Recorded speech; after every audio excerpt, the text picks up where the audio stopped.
asalaamaaleykum gars yi na ngeen def maa ngi leen di nuyu di leen ziar bu baax j'espère que yéen a ngi si jàmm di leen fàttali yéen a ngi seen canal Galsen toute la chaîne des youtubeurs ci seen programme comment gagner de l'argent sur YouTube naka la ñuy gagner xaalis ci YouTube vidéo yi ki leen koy defal di Pape Lo ñu leen koy defal en wolof. vidéo tey bi nag mooy première vidéo playlist AdSense si téléphone voilà loolu lañ leen bëgg a ñëwal waxoon nañ leen ko rek dinañ ko def xaw na yéex tuuti mais manque temps moo ko waraloon muy li nga xamante ni moom mooy AdSense comme ni nga koy gisee nii moom lañ lay woon léegi ci téléphone parce que defoon nañ playlist boo xam ni expliqué woon nañ ci AdSense de A à Z li ci nekk yëpp waxoon nañ ko mais dañ ko defoon version ordinateur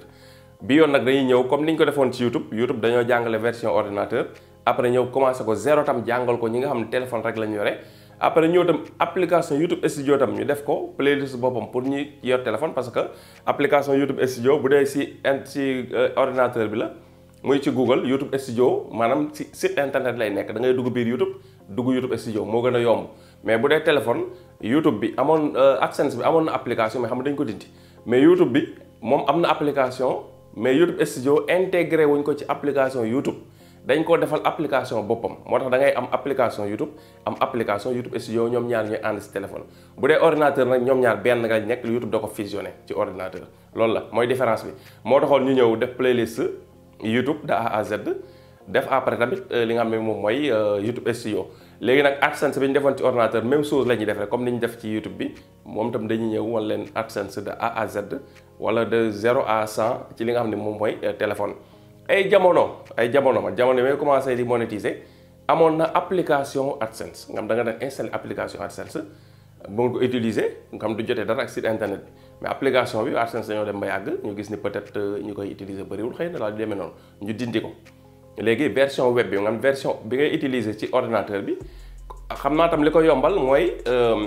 site internet yi dafa dem ba benn jamono téléphone yi bi ñu baree maanaam ñiy defar site internet yi ñu adapté site internet yi ci forme application loolu mooy lan mooy da nga daan dugg ci benn site internet par exemple ci sa téléphone maanaam day ubbee comme ni mu ubbee ko ci ordinateur bind yi day sew af page doo ko mën lire da nga obligé di zoomer di dézoomer mais bu dem ba yàgg ñu def ko muy adapté maanaam site internet si boppam soo ko connecté ci téléphone day détecté ni téléphone la mu adapté wu ci téléphone bi am yu bari yu mu bañ a génnee xool l'essentiel génnee ko yow nag après yaay wër affaire li nga soxla ci biir site bi léegi boo xoolee site internet même chose nii la soo bëggee ñëw application soo bëggee dem version ordinateur boo cliquer 3 points yi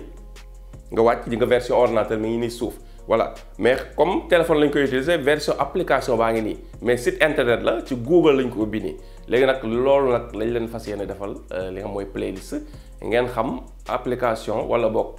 en ligne de application mais en ligne de application boo installé quoi voilà site internet u AdSense yéen ñu yor téléphone maam nan ngeen koy utiliser li ngeen fa bëgg a def ay modification nu ngeen koy defee ak onglet bu nekk lan lay jariñ ak lan nga fa mën a def ak lan nga fa mënta def ñu bàyyi xel nag ni AdSense maanaam ci YouTube lañ ko mujjee utiliser AdSense moom ak YouTube voilà mi ngi fi woon Google defar ko pour ñu si monétiser ay site internet AdSense monétiser site internet moo ko tax a jóg bi mu demee nag ba YouTube wala ba waa Google bokk jënd YouTube ci lañ ñëwee nag léegi parce que boobu ñi moomoon YouTube dañoo amoon accès ci AdSense jël AdSense intégré ko seen YouTube si seen bokk site YouTube léegi nit ñi bu ñuy seetaan ay vidéo foofu ñoom ñi moomoon YouTube ñu ciy gagné xaalis ci publicité AdSense yi daan def léegi bi waa Google jëndee nag léegi YouTube ñoom ñu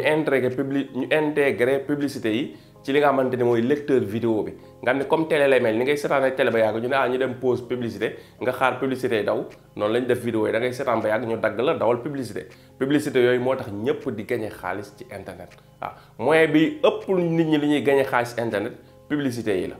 Google ni mu toll tey publicité moo tax mu toll ko Facebook buy mën a def ay chiffre d'affaires ay milliards de dollars maanaam publicité moo tax mu mën a nekk sans publicité ñoom ñëpp fi ñu egg mënuñu fa egg kon publicité lu jar a fonk la jar a respecté voilà léegi nag publicité yooyu nag ñoom moom la ñu intégré ci li nga xamante ni moom mooy YouTube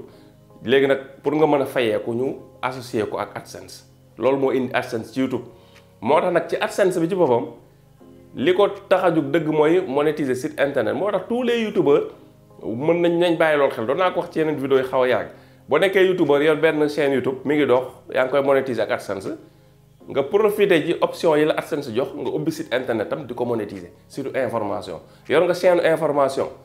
léegi ubbil ko surtout information léegi ngay monétiser waane nag nga bañ a copier parce que réutilisation bi ngeen gis ci YouTube moo ngi jugee ci réutilisation article yi ci site internet yi la YouTube dupliquer indi ko la Google dupliquer indi ko ci YouTube def réutilisation de contenu waaw il faut ngay def say article bopp pour nga mën a monétiser ce site internet. léegi nag loolu mooy explication introduction bi pour ngeen xam ni YouTube li nga xamante ne indi na ko muy AdSense application bi existé tul mais mel na ni mi ngi existé parce que site internet bi version application lay génne kon lii mooy introduction bi mooy module 0 voilà. léegi première vidéo bi nag dina ñëw ñu commencé leen expliquer yëpp yi si des yëpp nag du amati vidéo comme ma génn di wax vidéo yi si des yëpp day nekk vidéo yoo xam ne ay vidéo pratique la dañuy ñëw dem ci ordinateur bi ubbil leen li nga mooy téléphone bi commencé leen expliquer li nga xamante ni moom mooy AdSense bi waaw kooku comme intéressé daal boo ko suivre AdSense bi